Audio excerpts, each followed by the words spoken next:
En Hebreos el capítulo 2, los versículos 5 al 13 leemos: Porque no sujeto a los ángeles el mundo venidero acerca del cual estamos hablando. Pero alguien testificó en cierto lugar diciendo: ¿Qué es el hombre para que te acuerdes de él, o el hijo del hombre para que le visites? Le hiciste un poco menor que los ángeles, le coronaste de gloria y de honra y le pusiste sobre las obras de tus manos. Todo lo sujetaste bajo sus pies, porque en cuanto le sujetó todas las cosas, nada dejó que no sea sujeto a él, pero todavía no vemos que todas las cosas le sean sujetas. Pero vemos a aquel que fue hecho un poco menor que los ángeles, a Jesús, coronado de gloria y de honra, a causa del padecimiento de la muerte, para que por la gracia de Dios gustase la muerte por todos. Porque convenía aquel por cuya causa son todas las cosas y por quien todas las cosas subsisten, que habiendo de llevar muchos hijos a la gloria, perfeccionase por aflicciones al autor de la salvación de ellos. Porque el que santifica y los que son santificados de uno son todos, por lo cual no se avergüenza de llamarlos hermanos, diciendo: anunciaré a mis hermanos tu nombre, en medio de la congregación te alabaré. Y otra vez, yo confiaré en él, y de nuevo, he aquí yo y los hijos que Dios me dio. Es obvio que aquí este texto está hablando completamente de la persona de nuestro Señor y Salvador Jesucristo. Y el autor de Hebreos se pregunta, dice: ¿quién es el hombre para que te acuerdes de él, o el hijo del hombre para que le visites?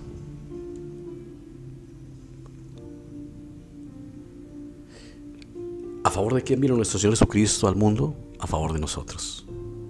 Pero por aquellas cosas de las ironías de la vida, el ser humano rechazó a quien vino para prestar su favor, para salvarle. Así es la realidad. Una de las cosas más difíciles, si no la más difícil en la vida, es predicar la salvación. Las personas la rechazan y se enojan.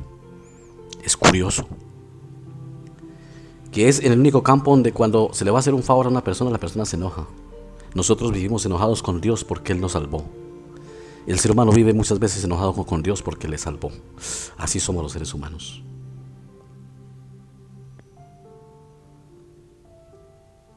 Todo está sujeto bajo la poderosa mano del Señor, aunque todavía no vemos que le esté sujeto. Dice: pero vemos a aquel que fue hecho un poco menor que los ángeles, a Jesús, coronado de gloria y de honra, a causa del padecimiento de la muerte, para que por la gracia de Dios gustase la muerte por todos. La muerte del Señor Jesucristo fue por la gracia de Dios. Es una muerte para salvación, es una muerte expiatoria. No es una muerte porque sí, es una muerte que trae consigo la expiación de nuestros pecados, o sea, el perdón de nuestros pecados. Por eso, el centro de las reflexiones cristianas y el centro de la fe debe ser Cristo. Nadie más que Cristo. El centro de la promesa de la Biblia, desde Génesis hasta Apocalipsis, es Cristo el Señor. En torno a Él gira toda la revelación bíblica.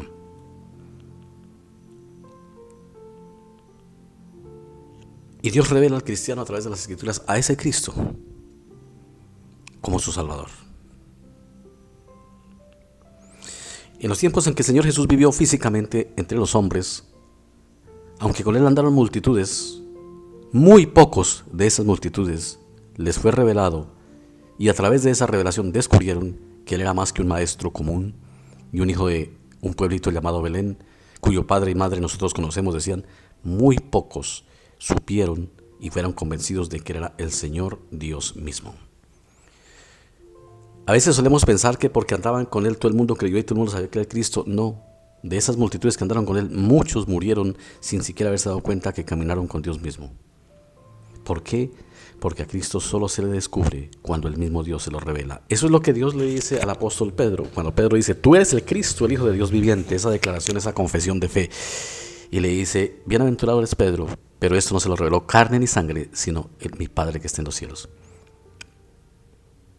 A muy pocas personas con las que el Señor Jesucristo caminó, en las que anduvo, se le reveló que Él era el Hijo de Dios y que era Dios mismo con nosotros. Eso ocurre hoy. No todo el que lee la Biblia, no todo el que tiene la Biblia en su casa, sabe o entiende o ve a Cristo en las Escrituras, le he revelado, porque eso se lo reserva el Dios Todopoderoso. Dios se reserva el derecho de revelar a quien Él quiere, decía Martín Lutero. Esa es la soberanía de Dios. Por eso muchos leen la Biblia y de nada sirve, siguen viendo cosas que no están en la Biblia. porque eso es revelación del Espíritu Santo y eso lo revela a quien Él quiere. Recuerde, de quien Él tiene misericordia. Por eso nosotros debemos darle gracias a Dios porque quiso revelarnos esas cosas. Dice: te alabo, Padre, porque has escondido estas cosas de grandes y sabios y te las revelaste a los humildes, decía el Señor Jesucristo. Dios se las revela a quien Él quiere. Si hoy tú y yo tenemos fe en el Señor y Salvador Jesucristo, no es por nuestro mérito, no es porque éramos tan inteligentes que la inteligencia nos alcanzó, tan genios que esa genialidad nos alcanzó para ver a Cristo, no. Es que Cristo vino a nuestro corazón y nos reveló quién es Él a través de las Escrituras. Fue Él el que nos ha revelado.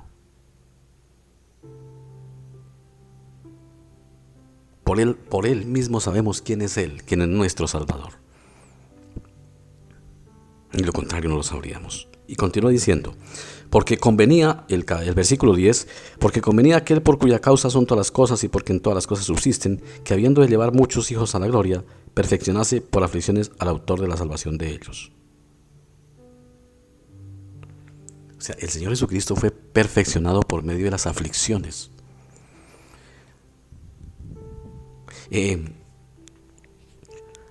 Perdóneme que yo siempre insista en esto, pero dadas las doctrinas y a veces malas lecturas de la Biblia que hoy enfrenta la iglesia, donde se le enseña a la gente por todo lado que la vida cristiana está exenta de sufrimiento, es bueno preguntarse que acaso nosotros los cristianos de hoy somos más que Dios en primer lugar, más que el Señor Jesús.